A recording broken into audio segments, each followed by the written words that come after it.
മംഗളൂരു വിമാനാപകടത്തിൽ നിന്ന് അത്ഭുതകരമായി രക്ഷപ്പെട്ട രണ്ടു മലയാളികളിൽ ഒരാൾ കണ്ണൂർ കമ്പിൾ സ്വദേശിയായിട്ടുള്ള KP മാഹിൻകുട്ടി. മാഹിൻക നമ്മളൊപ്പം ഉണ്ട്. ഇതാ വീണ്ടും ഒരു വിമാനാപകടം ഇപ്പോൾ നമ്മുടെ കൺമുന്നിൽ വന്ന് നിൽക്കുകയാണ്. മംഗളൂരു അപകടത്തിന് 15 വർഷമായി, പക്ഷെ അത് ഇപ്പോഴും ഓർമ്മയെ തന്നെ മനസ്സിലുണ്ടോ? എങ്ങനെ? തീർച്ചയായിട്ടും ഉണ്ട്. ഇന്നലത്തെ ആദ്യമായിട്ട് ഞാൻ ആ അപകടത്തിൽ നിന്ന് മരിച്ച എല്ലാവർക്കും ആദരങ്ങൾ അർപ്പിക്കുന്നു. പിന്നെ ഇന്നലെ വീണ്ടും അപകടം ഉണ്ടായപ്പോൾ ആ 15 വർഷത്തിലേക്ക് ഞാൻ ഫുൾ റിട്ടേൺ പോയി. അന്ന് നടക്കുന്ന ആ സംഭവങ്ങൾ മുഴുവനും എൻ്റെ കൺമുന്നിലേക്ക് വരികയും അതിൻ്റെ ഒരു ദുഃഖത്തിലും വിഷമത്തിലാണ് ഇപ്പോൾ ഉള്ളത്. എന്തായിരുന്നു അന്നത്തെ ഒരു ഓർമ്മ? അന്ന് സംഭവിച്ച കാര്യങ്ങളെ പറ്റി ഇപ്പോഴും മനസ്സിലുള്ള ഓർമ്മ എന്താ? മനസ്സിൽ പറഞ്ഞാൽ ഞാൻ അന്ന് 100% മരിക്കുമെന്നുള്ള ഉറപ്പിച്ചിട്ടാണ് ആ ഫ്ലൈറ്റ് ഉണ്ടായത്. മംഗലാപുരം രാവിലെ 6:10 ലാൻഡ് ചെയ്തു. ലാൻഡ് ചെയ്തിട്ടും ഒരു 2 മിനിറ്റ് ശേഷമാണ് ഇത് ജെർക്കിങ് തുടങ്ങിയപ്പോൾ ഒരു ജെർക്കിങ് കണ്ടപ്പോൾ എനിക്ക് തോന്നി ഇതൊരു അപകടത്തിലേക്കാണ് പോകുന്നതെന്നുള്ളത്. ഞാൻ ഒരുപാട് വിമാനയാത്ര ചെയ്ത ഒരാളാണ്, പോയും വരികയും ചെയ്തിട്ട് അറിയാം. അപ്പോൾ അത് 40 വർഷത്തോളം പ്രവാസിയാണ്. അപ്പോൾ തന്നെ എനിക്കത് മനസ്സിലായി ഇതൊരെന്തുമാണ്. പിന്നെ കുറച്ച് ഒരു മിനിറ്റ് കൂടി കഴിഞ്ഞപ്പോൾ അത് കൊണ്ടുപോയി ഇടിക്കുന്നതായിട്ട്, ഫ്രണ്ട് ഭാഗം ഇടിക്കുന്നതായിട്ട് കാണുന്നത്. അപ്പോൾ തന്നെ തീ പിടിച്ചു, ചിറകിന് തീ പിടിച്ചിട്ടാണ് ഉണ്ടായിരുന്നാണ് പറഞ്ഞത്.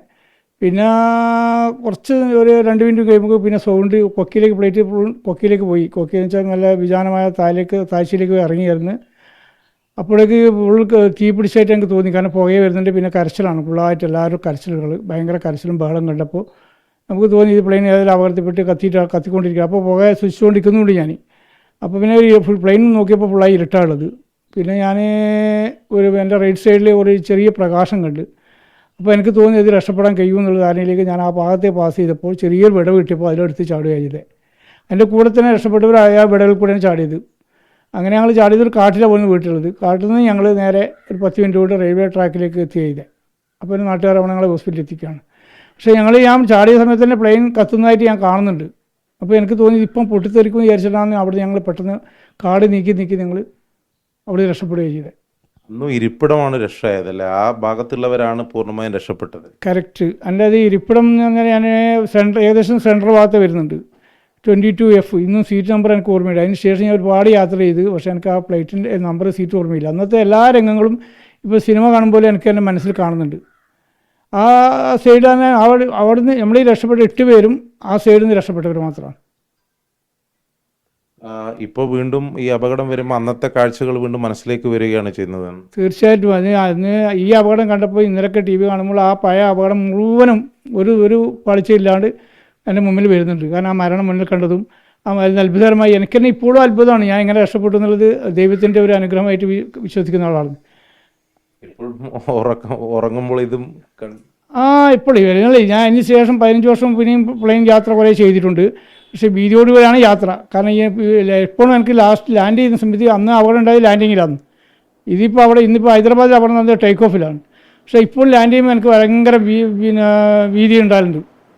ഭയങ്കര ഭീതിയാണ്. അതിനെപ്പറ്റി ഇപ്പോൾ യാത്ര ചെയ്യുമ്പോൾ അതിൻ്റെ പഴയ ഓർമ്മകൾ വരും. ഭയപ്പോടു കൂടിയാണ് യാത്ര ചെയ്യുന്നത്. അന്ന് നടന്ന അപകടത്തിൽ ഇപ്പോഴും ഈ നഷ്ടപരിഹാരത്തിന് വേണ്ടിയൊക്കെ അതിൻ്റെ ഫൈറ്റിംഗ് ഒക്കെ നടന്നുകൊണ്ടിരിക്കുകയാണല്ലേ? ശരിക്കും ഒരു നീതികേടാണ്. തീർച്ചയായിട്ടും. അന്നിപ്പോൾ 15 വർഷമായിട്ട് ഇപ്പോൾ നമ്മളെ സുപ്രീം കോടതി വരെ കേസ് എത്തിയിട്ടുള്ളത്. ആനുകൂല്യങ്ങൾ ഗവൺമെൻറ്റും അതുപോലെ തന്നെ നമ്മുടെ ഇൻഷുറൻസ് കമ്പനിയും വ്യക്തമായി കൊടുത്തിട്ടില്ല. ശരിക്കും പറഞ്ഞാൽ അവർ ബാർഗ് ചെയ്തിട്ടാണ് നമ്മൾ കൊടുത്തിട്ടുള്ളത്. അന്ന് കൊടുത്തത് 10 ലക്ഷം, 15 ലക്ഷം, 20 ലക്ഷം, 30 ലക്ഷം ഇങ്ങനെ ബാർഗ് ചെയ്തിട്ട് വക്കീൽ വെച്ച് ബാർഗ് ചെയ്തിട്ടാണ് നമ്മളെ മരിച്ച കുടുംബങ്ങൾക്ക് കൊടുത്തിട്ടുള്ളത്. ഞങ്ങളൊരു അസോസിയേഷൻ അന്ന് തന്നെ ഉണ്ടാക്കിയിട്ടുണ്ടായിരുന്നു, മാംഗ്ലൂർ എയർ ക്രഷ് എന്നിട്ട് അസോസിയേഷൻ ഉണ്ടാക്കിയിരുന്നു.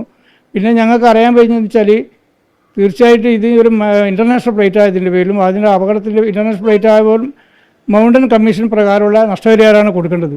അത് നമുക്കിതുവരെ കിട്ടിയില്ല. അത് ഞങ്ങൾക്കിപ്പോൾ പ്രത്യേകിച്ച് റിക്വസ്റ്റ് ചെയ്യാനുള്ളത്, ഇപ്പോൾ അവിടെ നടന്നിട്ടുള്ള ഈ ഹൈദരാബാദ് അപകടത്തിലുള്ളവർക്കും മൗണ്ടൻ കമ്മീഷൻ പ്രകാരം ഏതൊക്കെയാണ് നഷ്ടപരിഹാരമുള്ളത് അതെല്ലാം കൊടുക്കണം എന്നാണ് എനിക്ക് അപേക്ഷിക്കാനുള്ളത്. എന്തായാലും വീണ്ടും ഒരു വിമാന ദുരന്തം സംഭവിച്ചപ്പോൾ 15 വർഷം മുമ്പ് ഉണ്ടായ അദ്ദേഹം നേരിട്ട ആ അപകടത്തിൻ്റെ ഓർമ്മ അദ്ദേഹത്തിൻ്റെ കൺമുന്നിലേക്ക് വരികയാണ്. ആ ഓർമ്മകളാണ് ഇപ്പോൾ പങ്കുവച്ചത്.